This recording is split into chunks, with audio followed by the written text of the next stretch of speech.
طول باش و پنہا شو ازی عصر کہ در آغوش شبیر بگیری، اے مسلمان عورت بطول بن جا، زہرا بن جا، اور اس عصر سے پنہا ہو جا، چھپ جا، علیحدہ ہو جا، تاکہ تیرے آغوش میں حسین جیسا بچہ پیدا ہو۔ یہ پہلا ہے حجاب، سیگریگیشن آف سیکسز۔ میں نے ضیاء الحق صاحب سے کہا تھا، کیونکہ ان کی شورا میں شمولیت کی میں نے جو ہے دعوت قبول کر لی تھی، مشورہ دینا ہے۔ میں اپنے مسجد کے ممبر سے بھی مشورے بھی دیتا ہوں، تنقیدیں بھی کرتا ہوں۔ جیسے انگریزی کا محاورہ right from the horse's mouth, تو right into the horse's ears کچھ کہا جا سکے تو اچھی بات ہے۔ میں نے ان سے کہا آپ نے پی آئی اے کو ڈرائی کر دیا، شراب بند کر دی، اچھا کام کیا، بہت عمدہ کیا۔ دنیا تو یہی کہے گی نا کہ دقیانوسی ہیں، چلیے برداشت کریں، لیکن یہ ایئر ہوسٹسز جو جاتی ہیں کرو کے ساتھ اور دو دو ہفتے باہر رہتی ہیں، یہ کون سے اسلام کی روح سے جائز ہے؟ عورت محرم کے بغیر حج کو نہیں جا سکتی، محرم کے بغیر عمرے کے لیے نہیں جا سکتی، اور یہ قانون تھا پاکستان میں۔ میں نے کہا آپ عورت کو نہیں جانے دیتے حج کے لیے، حالانکہ وہ ادھیڑ عمر کی ہوتی ہیں، عموماً بوڑھی ہوتی ہیں۔ ہمارے یہاں جوانی میں کون کرتا ہے حج؟ بہت شاذ۔ یہ تو آپ کو نظر آئے گا جاوا، سماٹرا، انڈونیشیا، ملائیشیا، وہاں سے جوان جوڑے نکاح کے بعد پہلا کام حج۔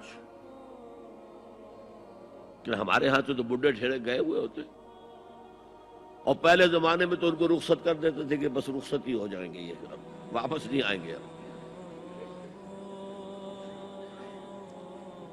تو میں نے کہا یہ کون سا اسلام ہے؟ خاموش، چپ۔ میں نے کہا یہ ناشتے کی ٹرے اور کھانے کی ٹرے مرد نہیں رکھ سکتے سر؟ میرے خلاف باقاعدہ خواتین نے جلوس نکالے پاکستان میں جب میں نے پردے کی بات کی۔ گورنر سندھ کی بیوی جو ہے اس نے لیڈ کیا جب اس کو میں طالبہ کیا کہ ان کی ٹیلی ویژن کے اوپر جو ہے ان کا سامنے آنا بند کیا جائے۔ میں نے کہا ٹھیک ہے۔ بدا الاسلام غریبا ویسعود کما بدا فطوبی للغرباء۔ اسلام شروع ہوا تھا تو اسی حالت میں تھا کہ کوئی اس کو جانتا پہچانتا نہیں تھا، پھر جب اسلام غالب ہو گیا تو طاقتور کے تو سبھی دوست تھے، سبھی پہچاننے والے، لیکن ان قریب اسلام پھر غریب ہو جائے گا۔ تو جو اسلام کی غربت کے ساتھ خود غریب ہو جائیں ان کے لیے مبارکباد۔ اسلام کا دامن نہ چھوڑیں، چاہے انہیں کہا جائے کہ یہ تو بڑے ہی دقیانوسی لوگ ہیں، بڑے کٹر لوگ ہیں۔ میں نے اس زمانے میں چیلنج کیا تھا، مجھے بتاؤ کیا فرق واقع ہوتا ہے؟ آپ کہیں گے عورتوں کو اگر ہم گھر میں بٹھائیں تو ہماری اکانومی سفر کرے گی، آدھی ہماری جو ہے لیبر وہ کام نہیں کرے گی۔ میں نے کہا where there's a will there's a way۔ Cottage industry کا انتظام کرو، نمبر 1، گھروں میں بیٹھ کر کام کریں۔ دوسری جنگ عظیم کے دوران ایک بڑا علاقہ تھا دلی میں جس کا ہر گھر کارخانہ بنا ہوا تھا، کرخندار، یہ ایک قوم کا نام پڑ گیا، کرخندار۔ چھوٹی چھوٹی مشینیں لگی، کہیں بٹن بن رہے ہیں، کہیں بکسوئے بن رہے ہیں، کہیں نکریں سل رہی ہیں، کہیں پینٹیں سل رہی ہیں، کہیں جو ہے کرتے سل رہے ہیں، قمیضیں۔ صبح کے وقت ٹرک آیا، خام مال دے گیا، شام کو آیا، تیار مال لے گیا۔ عورت نہ گھر سے نکلی نہ باہر گئی، کچھ نہیں، اور کام کیا، کما لیا۔ کاٹیج انڈسٹری کا انتظام کرو۔